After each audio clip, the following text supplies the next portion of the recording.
Back to Miles from Ordinary with me, Bex Milnes. And me, Jess Learmonth. But look at this, we've gone all out together.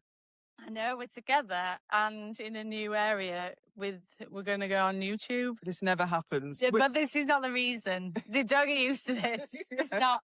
But we need to remember that there's listeners. Yeah, that's true. You know, like we're going to start doing, like, we're doing this and showing, and then people that are listening be thinking, what are they doing? Yeah, that's not the reason why we're together. No. That's for a later date. But yeah, we're both in Leeds in the gym with people can't see it on that are listening, but we're in my gym with a backdrop of a Learmonth tri-suit. Yeah, this was John's lockdown creation, wasn't it? This space. Yeah, first time you've been in it. Yeah, I'm impressed. Nice, built it all himself. Yeah. The only thing he didn't do was the plastering and the electric. He's done a good job. And very complimentary lighting, I would say. I feel like we both look all right today. Yeah, more so than normal. Normally it's like a blurry, like, are you there, are you not? But should we talk about the guests we just had on? We have we've done it backwards this week, but we've just been speaking to David Davies. Who? Davey Davies. Dave, did I? Daisy Daisies. It's a bit of a tongue twister. I thought I said Daisy Davies. Okay, maybe we'll have to rerun it. Daisy Davies. We've had Daisy Davis on. Third place finisher in Roth most recently. Fairly newbie to the long course game. Comes from an ITU background, and what an interview. Yeah. I think very impressed actually. Thought she were just had her head switched on. Really They're so young. And extremely consistent, which I do think you get a bit with youth, to be honest. You wanted to say to her, just wait 5 years? Yeah, I know, like, I know you're consistent now, but whoa, you just wait. No. You've invested in that SSC. But actually, she's already thinking that ahead. You know, she's already thinking about longevity in the sport. Yeah. She's very impressive. Yeah, she spoke a lot. Well, it just came through that she was very confident, highly motivated, and has just a really good grounded view on the sport, where she's at and what it's going to take. And yeah, if you were to list all the ingredients of what you would want for an athlete to be like, to make a successful athlete, she ticks a lot of the boxes. I mean, but then you'd think that someone that's highly motivated then don't make good race decisions, but she's actually doing that as well in her first races. Yeah, it's very impressive. You'd think that sometimes you might just go a bit too hard and blow up, but she's actually even thinking about that during the race. Yeah. I mean, we better not talk about the whole interview. She might as well turn off now. Should we just discuss everything we just talked about? But anyway, that's coming next. And what have you been up to since? Well, have you got anything to tell us? I mean, the last week, not to bang on about it, was another heat wave, wasn't it? And it was not. I'm a bit over these heat waves, and particularly because I'd planned to go to Swansea. Well, we'd both planned to go to Swansea, hadn't we? Yeah. All good intentions to get to the race, and then from my end, it got to the Friday, and Poppy had managed to give herself heat exhaustion somehow. I mean, I know I'm the owner, and technically I'm responsible therefore.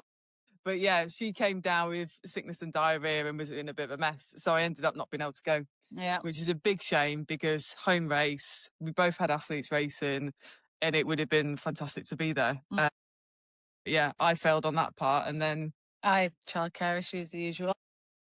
Yeah, it was a shame really, because I wanted to experience the race because of the atmosphere. Although I do think I would have struggled in the heat.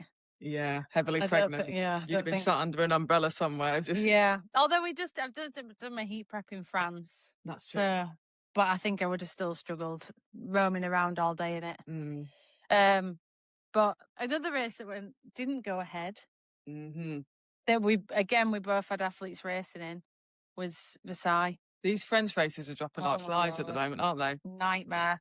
But that's what lured me in more, that I think it was on the Thursday before, they'd stated that the swim was going to be cancelled, or potentially cancelled because of blue-green algae. Yeah. So then that made me think, well, the race will be on then. Because if not, they'd say is potentially not going to be on. Yeah. FYI, if you're going to be making any plans, it might not be on. But then they just didn't say anything until they didn't even announce it until they'd even taken down the whole of the transition. Well, the way the athlete I coached found out was it was a triathlon publication put it on their website. It wasn't even communicated by Ironman by that point. And so they saw a post on a website and then like, oh, it's cancelled. And then later Ironman got in touch and said it's cancelled, which is poor. That is really poor, particularly for people that have travelled out and, therefore can't use their travel insurance and all of that to get back. I understand the reason for cancelling in the sense of the heat issue at the moment. Oh, yeah. Come on, guys, communication. Just a bit earlier, though. It's like they must have known that there was a likelihood that it wouldn't go ahead. Yeah. And certainly if they'd already taken down the transition, they knew earlier than that. Well, we knew early enough because we were saying to athletes, it's going to be hot. And, you chatted through race plans. That forecast had been set for ages. Literally maybe a week or more before the forecast was set. So surely they know that it's not going to go ahead. Yeah. And I'm sure they tried the best because it's never been in Versailles before. No, it's first time, which is a bit of a shocker for a first-time race. Yeah. You're going to struggle with momentum next year, aren't you? Yeah, and they'll have obviously tried the best to put it on. We're not saying that they've not, but at the same time, it's really not on for athletes to be finding out so late. No. It's as if they don't even think people are travelling to the race. You know what I mean? It's like we're just told the day before. But Versailles is beautiful. I used to race for French Grand Prix team Versailles. Oh, did you? Yeah, so I've been quite a few times, and it is very nice, affluent area, isn't it? Is it? Yeah. I really fitted in. It was like perfect for me. Bonjour. The Angela Rayner of bloody. Got a comment the other week on a podcast I did that somebody put the Angela Rayner of triathlon. I just couldn't believe it. For international listeners, it's not a compliment. Well, it wasn't taken as well. Yeah, well, it absolutely was. Laughing face as well. I thought, oh, hilarious. And then the other day I got another two people talking about the horrendous Singapore. Not the Singapore. Again, I know. I don't know how it just creeps up on somebody's page still. It's absolutely diabolical. That's literally going to haunt you for life. I know. Give a girl a break. Still bringing it up. There was someone coming to my defence though, which was quite nice, but they're still, it's not a good video. That's got more momentum than you having a pop at the race referee and for the penalty. Yeah, I know. That's the evidence. I know. That is embarrassing. That is awful as well. There's loads of them, to be honest. T100 have really done me over. I was retired. Oh, yeah, that's just happened. That's why. Yeah, Flora's announced a retirement. Which is, I found that really sad because we had her on the podcast a few months ago. Yeah. We had a great old chit chat and she was injured at that point, wasn't she? And there was a sense, I got from that podcast is that there was a sense of just being at the lowest of low of an injury where you're not sure you can trust your body anymore. But I didn't foresee a retirement on the horizon. I thought she'll figure it out. She'll get herself back racing. To wait, literally, I woke up this morning to see it. Yeah. Yeah. Sad. Yeah, it is sad because I just know that she wanted to show herself in long course and she's not really had the chance to do that. Although she has, but I know that she could have been, or she knew herself, she could have been a lot better than she was. Yeah.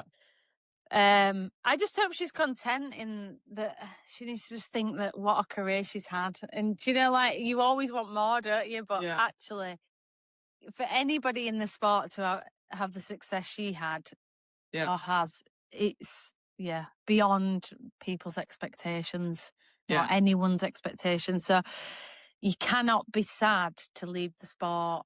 Yeah. Having done that, but also I can understand that she probably will be sad leaving the sport because, well, it's just one of those things, isn't it? To know that you'll never do it again it was such good fun. Yeah. And it's it for anyone. I think it's so easy to talk about, and as an athlete, that will be a point in your career that you get to eventually. I remember being sat with athletes in multiple performance lifestyle meetings, and there was a big craze at one point where it was, you need to plan for your retirement. We need to get you on. Oh, really? Yeah. You need to start thinking about, so you're preempting it so it's less of a shock. Yeah, because it is quite bad in athletes, I think. Yeah. Retirement. And you can totally understand why. But I think even with the best prep in the world, if you're not able to go out either on the terms that there's always going to be a grieving process. Like yeah. It's no matter hard. when. Yeah. Even if you go out on a high, you'll think you probably never will if you're a competitive athlete, because you'll think, I can go again. Yeah. Like I always thought about Vicky. Yeah. But the difference with Vicky going out on a high was that there was so much at stake in terms of her family and everyone having to contribute to it, that it's easier to take. Yeah. If you know what I mean. It's like you can't, it's not just you dealing with it, it's the full family. But I think most athletes don't go out on a high because they're too competitive. Yeah, they just keep going. Yeah, because if you still got it. No, I'm absolutely nailing it. I'm going to go again.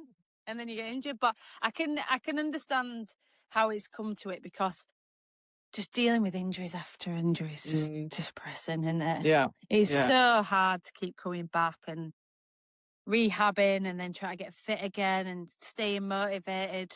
And you just think, oh, is there any point? And I guess after a while as well, there's potentially an element of just a bit of self-doubt. Like, has the game moved on, that much? Or have I still got it for some? Which, I don't know. But either way, it would have been an exceptionally hard decision to come to, I'm sure. And, but you're right. What a career. What a ridiculous career. She helped me, to be fair. I'm like, thank you for helping me. Because I wouldn't have had the success the same. Yeah. If it weren't for Flora. And we had great fun, and you've got to think, I mean, yeah. I do look back on that era of racing, you, Flora, Zafira's, and probably many more that I'm missing out. And it was brilliant. Like, it's so exciting. And I don't know whether that I just look back on that with rose-tinted glasses, in the sense of I was enjoying I think we probably do, don't we? Yeah, I'm sure others find it exciting now. Like, come on. Like, God, stop talking about it. I don't even know who these people are. It's quite not depressing for me, but when you just think, oh my God, it's like you got the Grim Reaper on your shoulders, and it's like, oh God. So you've still got an Ironman career to go. I know, The third rebirth. I'm the same though with injuries. It's like you're so motivated, and then you get injured and you think, forget it, I'm not doing this anymore. But then you just do it, you just crack on. So, but yeah, I hope that I'm excited to see what she does next and what. I mean, she's living the life, really, isn't she? So yeah, she's got. I don't think she really has to, apply for jobs at Tesco. She'll be all right for a while. She'll be all right. But it will be interesting to see what she gets up to. And anyway, well done, Flora. Well done. Yeah. Anything going on your end, by the way? House-wise, we're looking at dates potentially, but I'm not getting too excited. When will you start getting excited?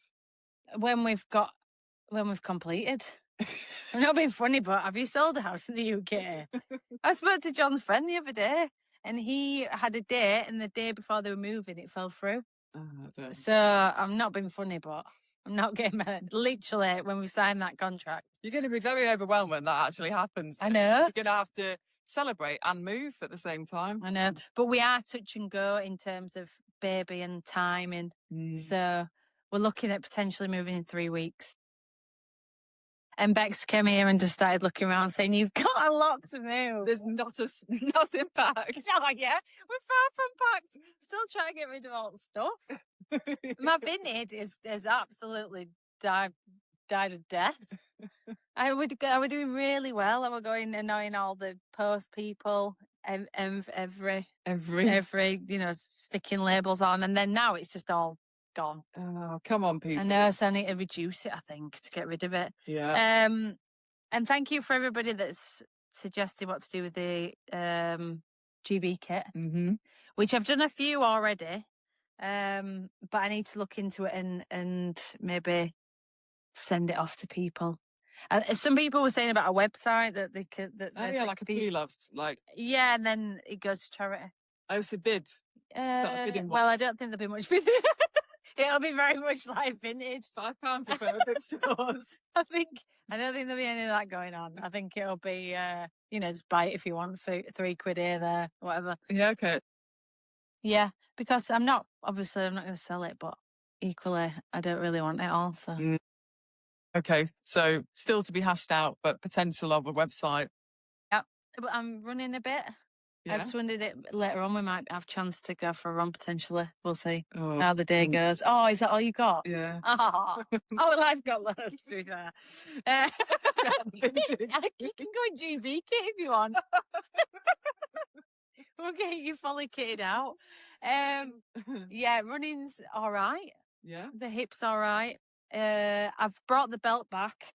Yeah, support belt. Yeah, because I went for a run the other day that's normally about an hour and it took me an hour and a half because I had to keep stopping because the baby she was just prodding my bladder. It's mad to me that they can do that, and because you mentioned that a few weeks ago, you can move them as well. Yeah, a little bit. I mean, now I can because I'm more saggy than I was before. When I had Fred, he were a bit more compact, whereas I think she's a bit like, whoa. Like a washing machine because it's that I'm that slack now. But then when I had Fred, I wore the belt all the time. But I think because it's been so hot, I don't want that extra layer of on me. So I would try to keep cool.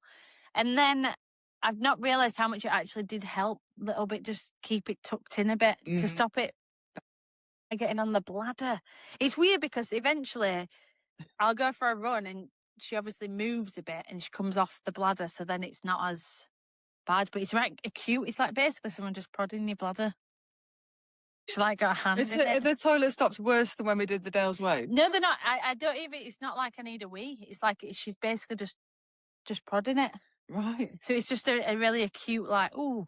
That must be a really weird feeling. Yeah, but then it moves and then you're fine. So anyway, but this is the trials and tribulations. I'm not really going out on the bike anymore.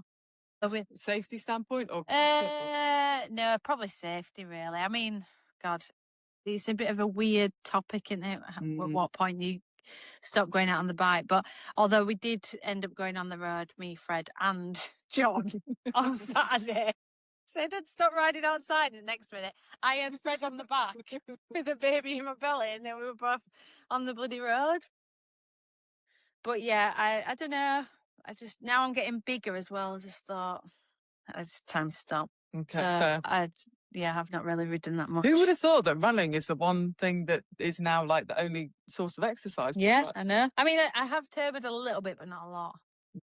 Boring. I'm really unmotivated this pregnancy.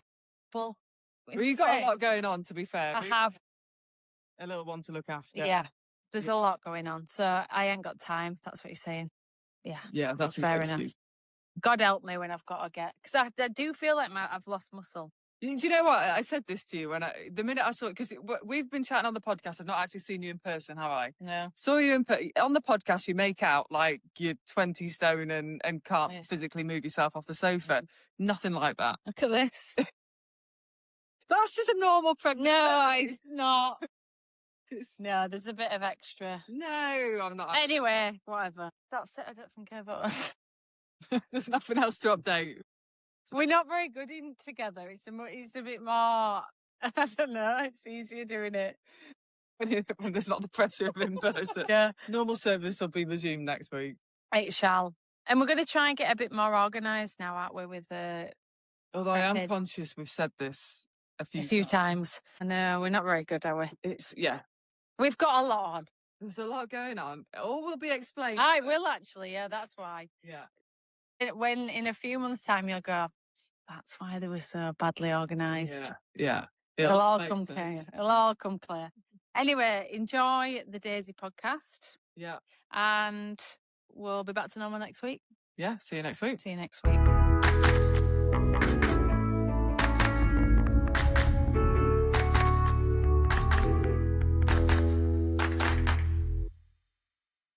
He's a hyperactive spaniel. No, the other one's the running dog. He can do easy runs, but he runs out of juice about halfway through because he seems to go at 300 miles an hour and then runs out of energy. So Yeah, the other He doesn't pace himself. Yeah, no, he doesn't understand pacing. I've got a pointer as well, and he runs a long way, that dog. So it's good. Okay. That's like Poppy, like those. Yeah. So Bex has just got a new dog, didn't you? Yeah, I've got a Vizsla. But yeah, nice. they'll run forever, won't they? Yeah.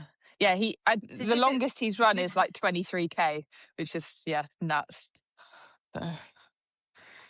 Oh wow, that is that's probably that's too long for me. Who's not for Bex. How's things? What have you been up to this week? Have you off the back of the Ironman? Has it been a chilled week? Yeah, fairly chill. I think I had last week just doing what I wanted to do, really. And then this week I've been slowly getting back into it, and then starts proper on Monday for the build to Kona, which will be cool. But yeah, just ticking along, enjoying it, really. You make that sound like the body is recovering pretty well from Ironmans, because this is the second Ironman but third long distance race. Have you found that the recovery off the back of them's been okay, or is it progressively gotten better? I think progressively got better. I really struggled after South Africa for a good 10 days or so because I cramped really bad. But yeah, off the back of Roth, I seemed to be absolutely fine. I think I didn't have any issues in the race, which I think helped. But yeah, I think this time around, I've been good to go. So, which is, nice, because sometimes I think people really struggle off the back of them and then getting back into training as well. That's pretty impressive. You've made subtle changes to then feel good in the race and afterwards, after only doing what is it, your third? Did you say third? Yeah, number 3. Third long distance race. What were the changes you made? I added loads more sodium to my nutrition. Which I think made a big difference. Yeah. Yes, I think you will do. Yeah, I copied my nutrition plan from Almere into South Africa, but because it was really cold in Almere, which was perfect for me, I don't think my sweat rate was that high, so I didn't really have issues. And then when I did South Africa, because it was hot, I felt the effects of not having enough, which was a good learning, I think, especially towards Kona, which is going to be hot, and then heading into Roth. So, I think I learned that lesson early, which was good. So. Yeah, definitely. Have you done any sodium testing to know what your sweat rate and your sodium rate is? No, it's something I will definitely do at some point. Good to just get a number on it to know, because it's just guesswork at the minute, really, for a lot of things. Yeah, I think it's quite difficult in it, but yeah, once you know, and also it can change throughout your career and even in throughout the season. So, but just having an idea helps, because I honestly do think sodium can affect your performance more than people think. So even if you don't just cramp, it can actually affect your performance. I think definitely in the back half of races as well, it can make a big difference. If you're not preloading with sodium. Exactly. I'm a big preloader. I'm the same. I'm a very heavy. I think I do about 1,800 milligrams an hour. That's what I go off when if it's hot, I mean. So yeah, I need quite a lot of salt. But anyway, it's not about me. But is there anything else? Did you have to? Is that one of the main things that you changed? So there wasn't going from that to Roth. Yeah, I think that was literally the only thing I changed. Was making sure to have the issues that I had in South Africa. So I seemed to nailed that, really, which was good. So we'll get into Roth, etc. a bit later, but for the listeners, do you want to just tell us a bit about how you first got into triathlon? I started triathlon in when I was 12. I'd always done a bit of swimming, a bit of running, and a bit of cycling as a child, and found a local race to do. And the rest of is history, really. I went up through the British short course pathway until I was 20, 21 probably, and then did numerous juniors and under 23 worlds and Europeans and senior European champs, and decided that I needed a change. I got to the point where I really wasn't enjoying it, to be honest. I'd always had an interest in the long course scene and knew I was a strong biker, but could never really show it in the short course races, just from the dynamics that it is. And I was never going to be the quickest runner on the race course. But yeah, I knew my strength was always going to be the long endurance side of it. So yeah, I made the switch the middle of last year, really committed to changing to the long course. I had a coach change at the start of last year as well, which I think was needed. I just needed a fresh start, really, a new input. And it's just, this year's been a big step up for me. I joined the Bianchi Pro team, which I think was a great stepping stone, allowing me to have the best equipment rather than the Facebook Marketplace 1 gram bike, which was a big gain, and the support that they're providing me away from the race course as well is really invaluable, and it's been a good sort of springboard to help me to the next level, I think. When you were starting out, Daisy, I'm just interested in, so from the age of 12, did you take it pretty seriously from the off, or was it a few years of just having a bit of fun and inconsistent training? Like, what did those formative years look like? I think initially it was fun, but from the ages of 15, 16, I think I made a bit of a switch to taking it more seriously. I was on the England talent squad at the time, and was training out of Bath 2-3 times a week with Vicky Holland and Leon and Harry at the time, which was great because it gave me an insight into what the best were doing at the time. But yeah, that definitely helped me, I think, just from a learning perspective at that age. But yeah, I was always fairly serious with it. Just my mindset, I'm a bit obsessive with things that I set my mind to. But I can't help myself, really. But yeah, I was from, just serious from 15, 16, really. And I think that's helped me now. I was doing some fairly ridiculous training hours, I think, for my age. I am quite high mileage, I think you could say, for what I'm doing now, but it seems to be paying off at the minute, so I can't really complain. I wouldn't change anything that I did back then. Go on then, give us an insight into what those crazy training hours would have looked like I was as doing. a 15, 16-year-old. Yeah. I think I was running like 80, 90k a week at that age, which is a lot. Wow. Yeah. I don't run that much now. But yeah, I think. Oh, really? Yeah. What I'm doing now is a lot more longevity in mind, I think you could say. Whereas back then I was just, I'm going for a run, even if it's not set on Training Peaks, I'm doing it anyway. I'd have streaks on like Garmin that said I hadn't had a day off running for like 115 days or something ridiculous. So. Yeah. I bet your coach loved you. I know, I was going to say, I've got a feeling it wasn't prescribed by the coach. No. Yeah. So in those earlier years, what was it about short course that you felt you needed a change? Why weren't you enjoying the racing? Was it just the results and the fact that you couldn't show your potential from the bike, or was it other things as well?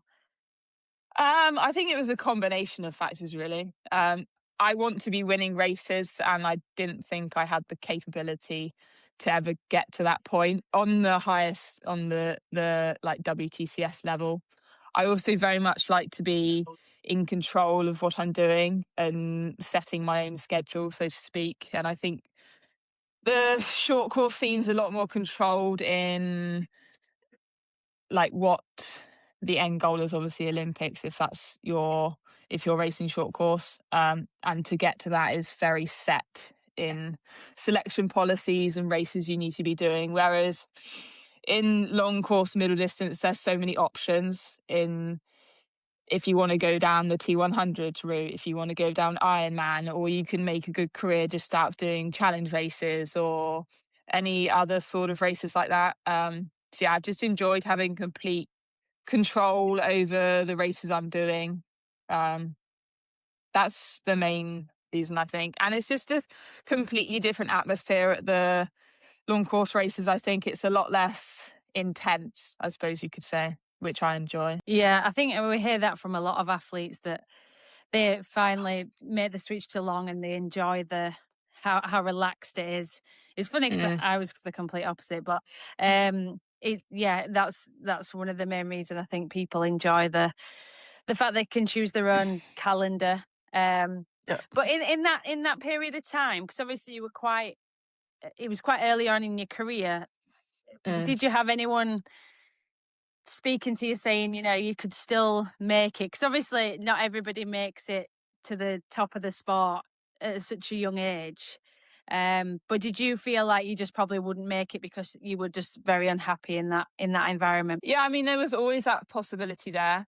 It wasn't until the middle of last year that I actually made the decision 100% that I was going to do long course. Because even at the start of last season, I was still on the mindset of I'm going to do my last under 23 worlds and then decide. But I got to the middle of last year and I'd done a couple middle distance races. I came second at Challenge Champs and won a decent bit of money. And then I was actually like, this is what I want to do. I have no interest in going back to the short course scene. When you're scraping by and then suddenly you have a decent chunk of funds land in your account, I think it changes your mindset a little bit, probably. It definitely does. Yeah, I can totally understand that, because if you're not on funding, it's such a hard it's a hard thing to tackle, isn't it, when you've not got the funding. And that's another thing that long course gives you. It's the ability to be able to earn some decent money. And then when you start doing that, it's hard to go back. I was just going to say, Daisy, you mentioned earlier about having a coaching change as well, and I'm presuming that coach over the course of last year combined ITU and long distance training. But I'm just interested in, I guess, what your evolution of training has been from that kind of setup in Bath through to what you do now. Like what has changed and what's allowed you the success that you've had so far? Yeah, so I was coached by Blair Cartmel, as you know, from until the start of last year, and then I changed to Luke Watson. And their philosophy is a lot different. Luke's a lot more structured in what I'm doing. But I'd say between the short and long course, there's not really that much difference to what I'm doing. I mean, Ironman, yes, there is a lot of different. There's a lot more long runs, long rides, LT2 work, that sort of thing. Whereas just my standard training, so what I'm doing now, I wouldn't say is hugely different to what I would have been doing for the short course anyway. Slightly longer runs and a bit more threshold work rather than VO2 work, which I prefer rather than the short and sharp stuff.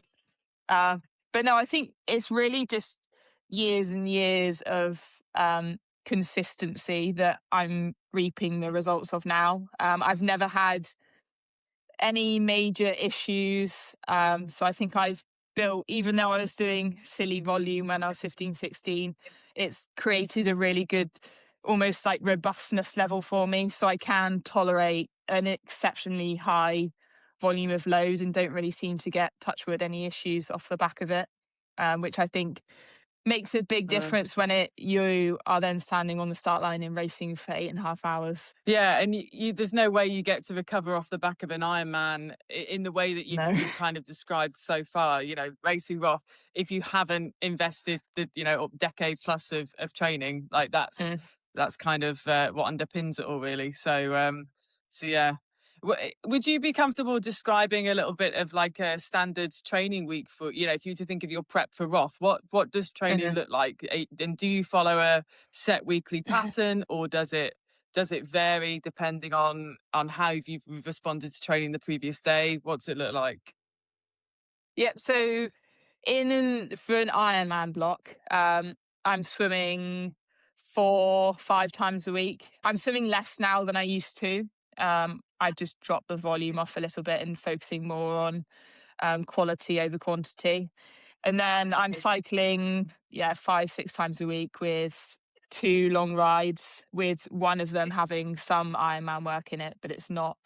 It's a bit of a looser session, I suppose you could say. And then one proper Ironman session a week, and then the rest of it's just easy riding. I do 1 run session a week, and then 1 long run, which will be anywhere up to 30k when I'm properly going for it with Ironman pace in there, and then the rest of it's easy running. So I think totals wise, I'm probably on 24k of swimming a week, and then 15-16 hours of riding, and then 70 to 80ish k of running a week.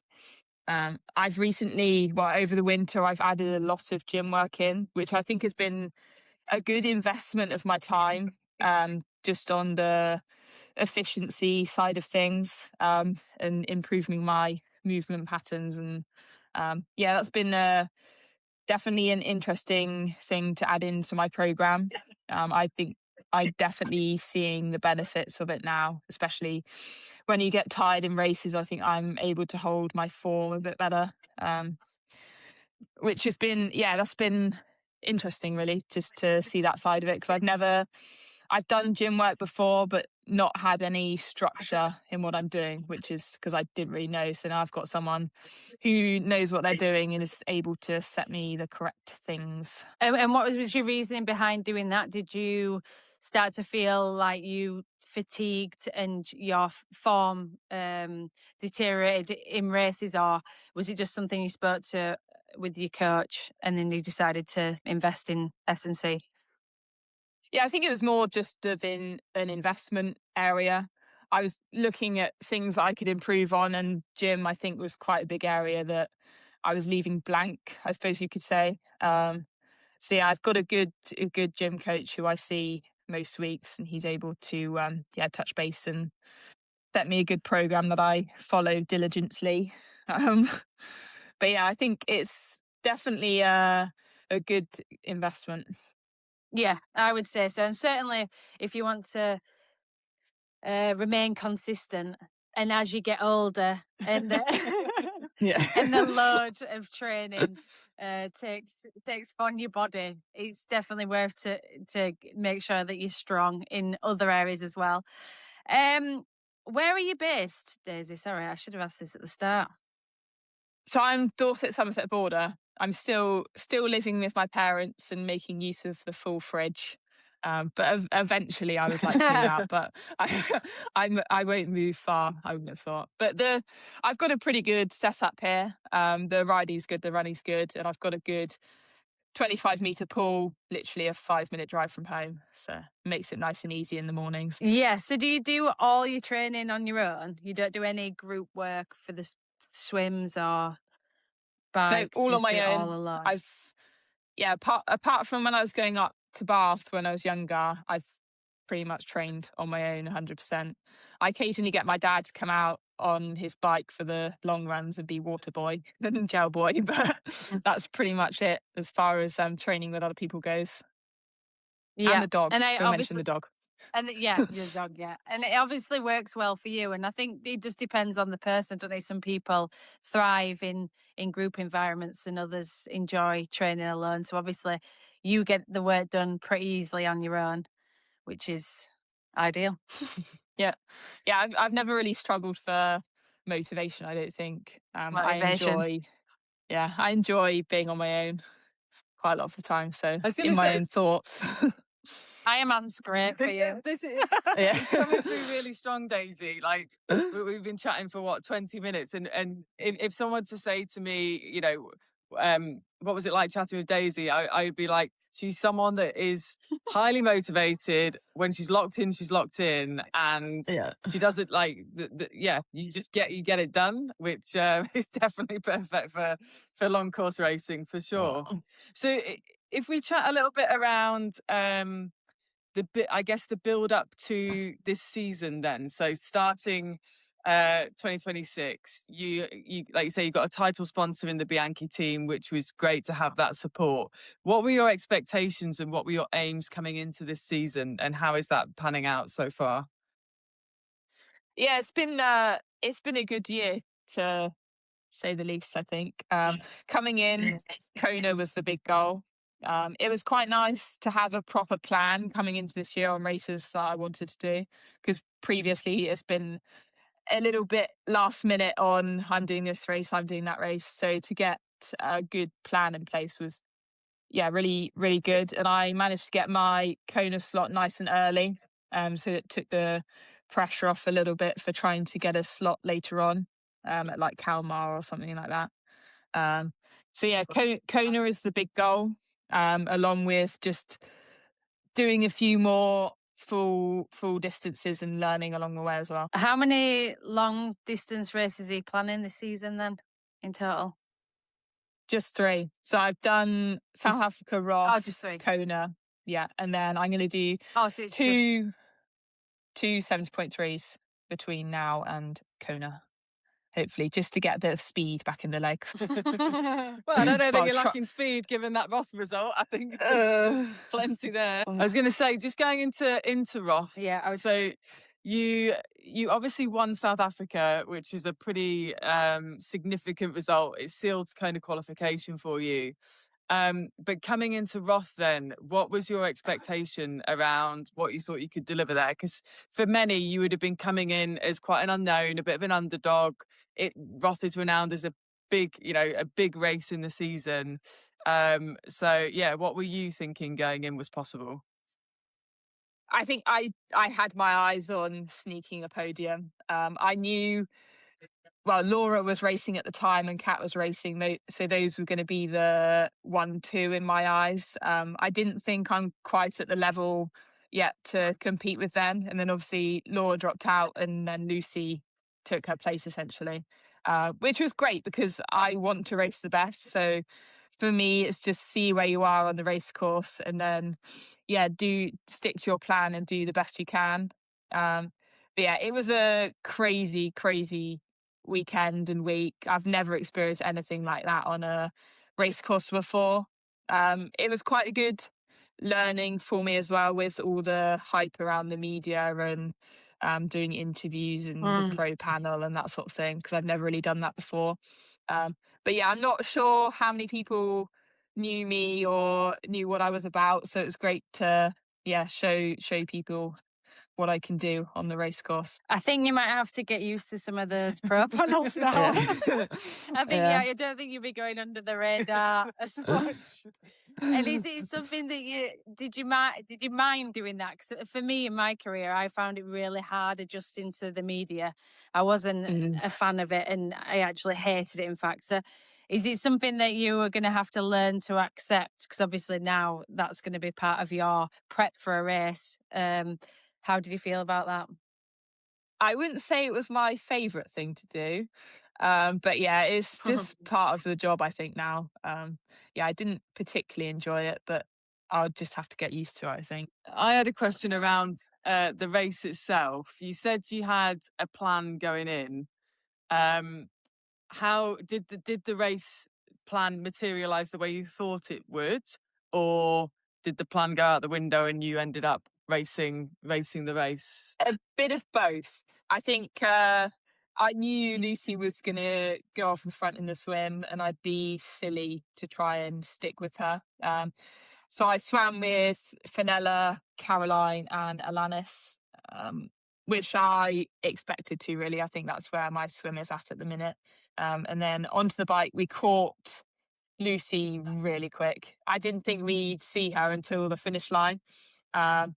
And then I was probably, I wouldn't say over riding for the first half, but I was significantly higher than where I should have been.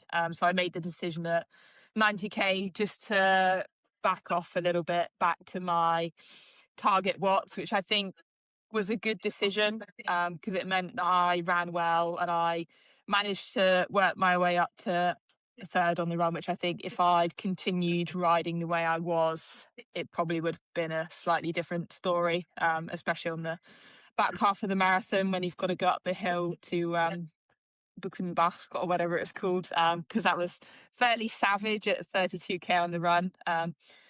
But yeah, I was really pleased with the end result, and I think I made the correct decisions in the race that then got me a good result off the back of it. So I think that was good for me just to know to trust in the decisions I'm making and what I know I'm capable of. I would definitely say you come across as a very mature athlete for your age.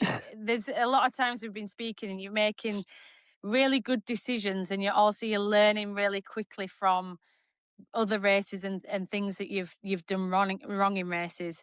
And I think that you should take huge confidence from that. And I think you are anyway. Like you said, you're even that in Roth, you're then taking confidence from the fact that you backed off and you were able to recognize that. And especially when you're someone that's so driven and motivated and competitive, that you are still making those decisions at the right point in races to get those results. And I think that's a really impressive thing. And I think if you continue to do that, then this year is going to continue to get better. I would agree, because in that race scenario there, Alana ended up riding off the front, and was there any part of you that would have been tempted to go with that, given knowing that biking is a strength of yours, and there's kind of somebody making a move? Was there any moment where you thought, oh, should I? Or were you always kind of pretty resolute in, I'm over biking a bit here, I need to back it off? I think there was a part of me that was like, yeah, just make the most of the situation you're in. But then equally, I had to remind myself, I'm 2 hours into a race that's 8.5 hours long. And knowing what's happened to her in previous races, I think quite a lot of people were surprised the way that she held on, which is kudos to her, because it's a massive result. And I think she had like a 20-minute Ironman PB or 30-minute Ironman PB, and you never know the outcome of a race 2 hours into an 8.5 hour race, I don't think. So yeah, I'm happy that I made the decision that I did, which I think paid off in the end. And when you're looking at kind of I guess what it takes to deliver a bike leg in Roth, in the dynamic that you did, are you able to chat a little bit around power numbers, or are you someone that is like a Taylor Knibb-esque character that's like, nah, I'm not going to disclose that? No, that's secrets. It's probably less than what people think. Okay. Yeah, I always find it really weird. People, well, a lot of people are bothered about power out there, but it's weird because we've no idea how much you weigh or how aero you are, so it's kind of irrelevant, isn't it? But as long as you know, but yeah, delivering the goods. Yeah. The power meter doesn't lie. Some do. Yeah. So, well, yeah, true. And I presume that I wasn't going to ask this question, but I presume you're someone that's quite into the stats and looking at power and going into depth of all your races and heart rate, etc. Is that something that you're interested in? To be honest, I go through phases of getting quite geeky about things. But I know roughly where I should be, and I leave that to Luke to delve into the numbers most of the time and try not to get too het up on it. I was going to say, I think Luke's the same, if not more so. If you're not doing it, he's definitely doing it. Yeah. So leading up to Kona now, what's that block look like? I presume, are you doing heat? Are you staying at home? Have you had any thoughts on how you're going to prepare? Yeah, it's a step into the unknown, really, because Luke's not coached anyone to Kona before. I've not done Kona before. So we've been leaning on lots of people to get advice on the best way to approach it. I'm hopefully doing T100 Vancouver in 4 weeks, and then I'll be doing Challenge Samarkand in September. Race. Yeah, I thought, because it's usually quite hot there, I thought it might be good prep. But yeah, we'll definitely be doing some sort of heat prep. whether that's passively or being a bit more aggressive with layering up in sessions. I've done a lot more. I prefer doing it with hot baths and saunas than layering up, because I find it takes quite a lot out of me and you lose a lot of the intensity around sessions. But yeah, so heat prep will be a big one, I think, leading into Kona, and also looking at hydration strategies, because it's going to be a hot day out, and fueling a little bit, but I won't change much on my carb intake. Maybe up the sodium a little bit more as well. Have you experienced many hot races? What's the hottest you've raced in so far? I did Tizzy Junior European Cup. I think that was 37. But that doesn't count though, because that was like 20 minutes of racing.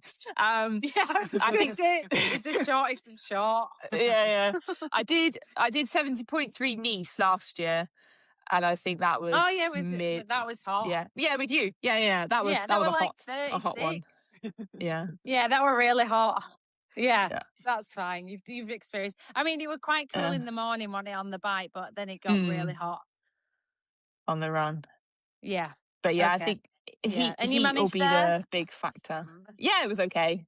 I think everyone was suffering a little bit on the run. But. Yeah, it was pretty rough. I think that's a great idea, and I mainly think sometimes racing the heat is actually preparing yourself mentally. So just making sure you're actually able to suffer and know what it feels like to be uncomfortable and hot, and I'm sure you'll have a good strategy for hydration and race effort. And I think I wouldn't be surprised if you're one of the people that are getting talked about a lot when it comes to the weeks leading into Kona. Yeah, I'd agree. What does so when you look at, obviously Kona, it comes with a huge amount of history of people racing it. The racing dynamic is reasonably consistent. What are your expectations going in, and what would an ideal Kona look like for you? I think just to race my own race, I was looking at the times for last year, and even if you're coming in the top 5, they're only running like a 3:05 or low 3-hour marathon. So it's really who can endure the most on the day, and almost battle with the elements a little bit, I think. But if I could get a top 10, top 8, I think that would round out my season nicely. But there's no pressure for this year. It'll be my first time at Kona. I think it's very much you have to, well, apart from Solveig, who goes and wins it first time round, it's very much you need to learn how to race in Kona. It's a different race from anything that I will have done before. So just make the most of it this year, and then see how I do, and try and improve on the years to come. How, now you've signed with the Team Bianchi and you're on people's radar, do you feel like that'll put more external pressure on your performances and it'll affect you, or are you not bothered about that, or are you unsure? Because it's not really, it's all a bit new, I guess. Yeah, I mean, everything's been new this year. New team, new bikes, new racing, everything. It doesn't seem to bother me too much. I think it's more the pressure I put on myself to get the results is the main motivator. But yeah, we'll see what the next years bring. But yeah, the Bianchi team has been a perfect stepping stone at the right time, really, for me, I think.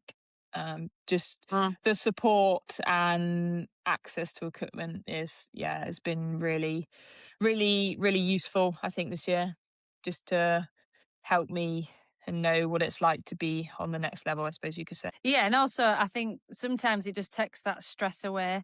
You don't have to be worrying about where you're going to get a bike from, the nutrition. It's all done, and it helps you train and relax. And it's like you said, I think it's a good stepping stone for you at this point, and it's obviously working very well. I'm still very young in the whole long course scene. I think I'm the youngest at the minute qualified for Kona, which I just have to keep reminding myself that. I'm very much at the start of my career, so there's plenty of time to worry about other things at the minute. But yeah, just to be patient, I think, is a big thing for me, and not, just take a step back when I need to at times, and make the most of the situation I'm in. It's like a breath of fresh air listening to an athlete that just like gets it. Luke's got. I know, he's having a whale of a time. It's like the ideal for the athlete. Yeah. I'm interested because obviously with long distance side of things, it comes a whole lot more kit faff. And you made reference to earlier you starting out your career on a grand eBay bike. But how have you found that kind of transition to riding the TT bike, all the faff that goes with it in terms of aero and things like that? Are you someone that relishes that, or are you someone that's like Jess and just hates it?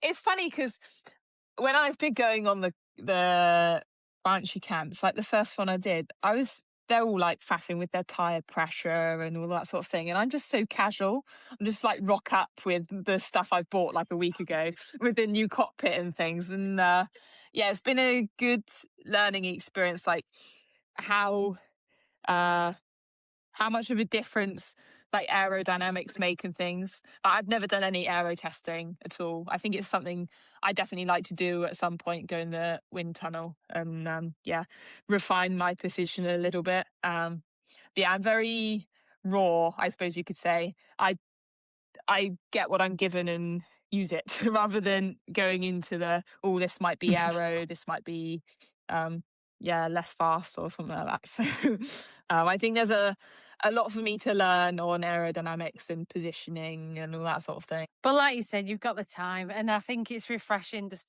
live life like that for as long as you can, because you don't want it to get in your head, and it's just quite nice to just think, I'll just go with the flow.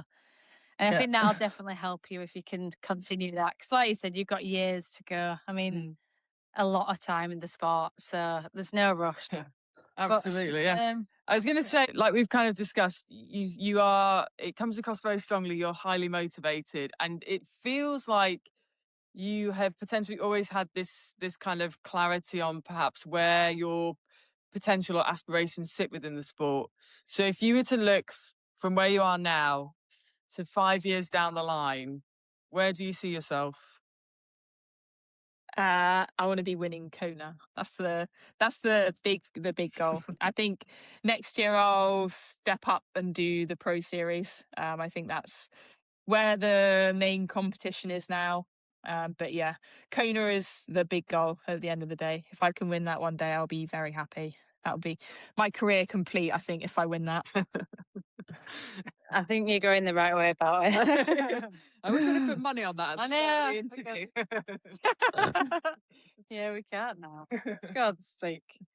Well, listen, thank you so much for coming on. I'm sure you've had quite a few requests and different things going on since Roth, but we've really enjoyed speaking to you, and best of luck with the rest of the season. Enjoy that Kona build and the heat and the sweat. Yeah. You, I'm sure you're very motivated. You'll be fine with the heat. So good luck with that. Yeah, thanks very much. Pleasure to come on.